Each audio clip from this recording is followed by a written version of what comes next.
ലോക്സഭാ തെരഞ്ഞെടുപ്പിൽ മുസ്ലിം ലീഗിന്റെ മൂന്നാം സീറ്റ് ആവശ്യത്തിന് മുൻപിൽ വഴിമുട്ടി UDF-ലെ സീറ്റ് വിഭജന ചർച്ച. നാളെ ചേരുന്ന UDF നേതൃയോഗത്തിൽ വിഷയം പരിഹരിക്കാൻ കഴിയുമെന്നാണ് നേതാക്കന്മാരുടെ പൊതുവെയുള്ള ഒരു പ്രതീക്ഷ.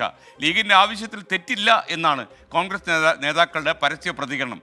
എന്നാൽ ഇത് എങ്ങനെ ഒഴിവാക്കാം എന്നുള്ള ആഴത്തുള്ള ചിന്തയിലാണ് നേതാക്കന്മാരുടെ മനസ്സിലുള്ളത്. പതിവ് പോലൊരു ഡിമാൻഡ്. മുസ്ലിം ലീഗിന്റെ മൂന്നാം സീറ്റ് ആവശ്യത്തെ കോൺഗ്രസ് നേതൃത്വം ആദ്യം കണ്ടത് അങ്ങനെയാണ്. അതൊരു കടുംപിടുത്തമായി മാറിയതോടെ പ്രതിസന്ധിയിലാകുന്നത് UDF ഒന്നാകെയാണ്.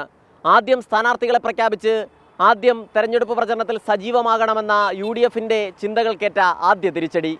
ഏറ്റവും ആദ്യം ലോക്സഭാ തെരഞ്ഞെടുപ്പിൽ സ്ഥാനാർത്ഥികളെ പ്രഖ്യാപിച്ച് കളത്തിൽ സജീവമാകാനായിരുന്നു UDF നീക്കം.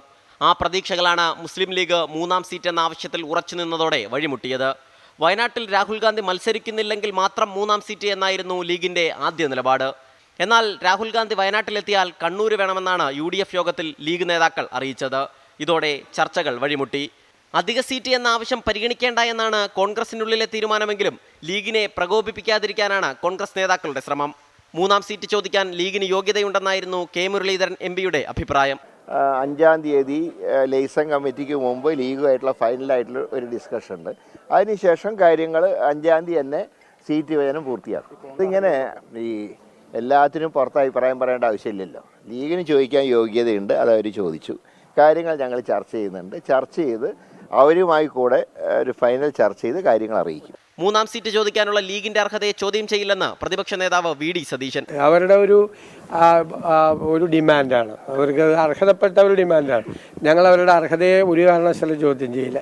പിന്നെ നമുക്ക് പ്രായോഗികമായി നമുക്ക് എന്ത് ചെയ്യാൻ പറ്റുമെന്ന് ഇന്നത്തെ ഒരു കാലാവസ്ഥ അനുസരിച്ച് പരിശോധിക്കുകയൊക്കെ വേണം. ലീഗുമായി പ്രശ്നങ്ങളൊന്നുമില്ലെന്ന് KPCC അധ്യക്ഷൻ K സുധാകരൻ. മുന്നണിക്കകത്ത് അതൊക്കെ സൗഹാർദ്ദം എല്ലാ കാലവും തീർന്നിട്ടുണ്ട്, എക്കാലവും തീരും. ഞങ്ങൾ തമ്മിലുള്ള ഒരു തർക്കവും ഉണ്ടാവില്ല. നമ്മൾ വളരെ സൗഹാർദ്ദപൂർവ്വം UDF ഇലക്ഷൻ ഫേസ് ചെയ്യും. ആവശ്യങ്ങളെല്ലാം UDF നേതൃയോഗത്തിൽ അറിയിച്ചിട്ടുണ്ടെന്നും തൽക്കാലം പരസ്യ പ്രതികരണമില്ലെന്നും മുസ്ലിം ലീഗ് ദേശീയ ജനറൽ സെക്രട്ടറി PK കുഞ്ഞാലിക്കുട്ടി. മീറ്റിംഗിൽ സീറ്റിൻ്റെ കാര്യം കൂടി ഞങ്ങൾ ചർച്ച ചെയ്തു. അപ്പോൾ അത് നാളെ ബഡ്ജറ്റ് ഉണ്ടല്ലോ, നാളെ ബഡ്ജറ്റ് കഴിഞ്ഞതിന് ശേഷം ഇതിൻ്റെ ചർച്ച തുടരും. അതല്ലാതെ അതിനെ സംബന്ധിച്ച് കൂടുതലായി പത്രക്കാരുമായിട്ട് ഷെയർ ചെയ്യാൻ യാതൊന്നുമില്ല. പറയാനുള്ളതൊക്കെ ഇതിനകം തന്നെ പറഞ്ഞിട്ടുണ്ട്. നാളെ രാവിലെ 11:30 UDF നേതൃയോഗം. മുസ്ലിം ലീഗിന്റെയും കേരള കോൺഗ്രസ് ജോസഫ് ഭാഗത്തിന്റെയും സീറ്റ് വിഷയം ചർച്ചയാകും. ആര് വിട്ടുവീഴ്ചയ്ക്ക് തയ്യാറാവും എന്നതാണ് ഇനിയുള്ള ചോദ്യം. കോൺഗ്രസും മുസ്ലിം ലീഗും അവരവരുടെ വാദങ്ങളിൽ ഉറച്ചു നിന്നാൽ തിരഞ്ഞെടുപ്പിനൊരുങ്ങുന്ന UDF-ന് കാര്യങ്ങൾ അത്ര എളുപ്പമാവില്ല. സലിം മാലിക്, 24, തിരുവനന്തപുരം.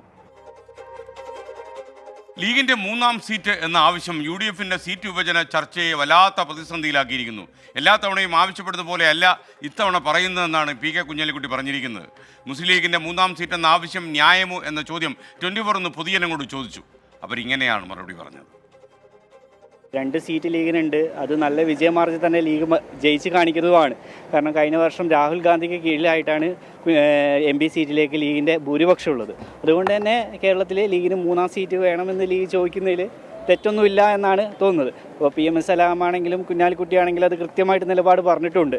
അപ്പോൾ ഏത് കാലത്തും മുസ്ലിം ലീഗ് പ്രസ്ഥാനം 3 എന്നല്ല 4, 5 നമുക്ക് മത്സരിച്ച് വിജയിക്കാൻ പറ്റുന്ന പ്രസ്ഥാനമാണ് മുസ്ലിം ലീഗ് പ്രസ്ഥാനം. അത് നേതൃത്വം ഈ പ്രാവശ്യവും ആവശ്യപ്പെട്ടിട്ടുണ്ട്. അത് രമ്യമായ പരിഹാരം UDF നേതൃത്വത്തിൻ്റെ ഭാഗത്തു നിന്നുണ്ടാവും എന്നുള്ള വിശ്വാസമാണ്. നിങ്ങൾക്കത് ഇഷ്ടമൊന്നുമില്ല, മൂന്നാം സീറ്റ് വേണ്ടെന്നാണ് എൻ്റെയൊക്കെ അഭിപ്രായം. ഇപ്പോൾ നമ്മൾ ന്യൂനപക്ഷങ്ങൾ ഒന്നിക്കുക വേണ്ടത്. സ്വാഭാവികമായിട്ട് ഇപ്പോൾ പാർലമെൻറ്റിൽ ഇപ്പോൾ ഒരു കാര്യം വന്നപ്പോൾ അത് ന്യൂനപക്ഷങ്ങളെ ഇതാക്കാൻ വേണ്ടിയിട്ട് ഇപ്പോൾ ആകെ അവിടെ ശബ്ദത്തെ മുസ്ലിം ലീഗിൻ്റെ 3 MPമാരാണ്. അപ്പോൾ അവിടെ മുസ്ലിം ലീഗ് ഒരു MPയെ ചോദിക്കുന്നുള്ളത് സ്വാഭാവികമായിട്ടും വേണ്ടൊരു കാര്യമാണ്.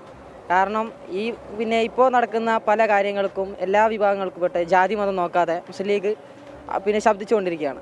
അതാണ് ഇപ്പോൾ ഫലസ്തീൻ വിഷയമായാലും വഖഫ് വിഷയമായാലൊക്കെ ആളുകൾ കണ്ടൊരു കാര്യമാണ്. ചോദിക്കാവർക്കുണ്ടല്ലോ UDF-ൻ്റെ അടുത്ത് ചോദിക്കാൻ ബാധ്യതയുണ്ട്. ഞാൻ കോൺഗ്രസിൻ്റെ പുറത്തേനാണ്.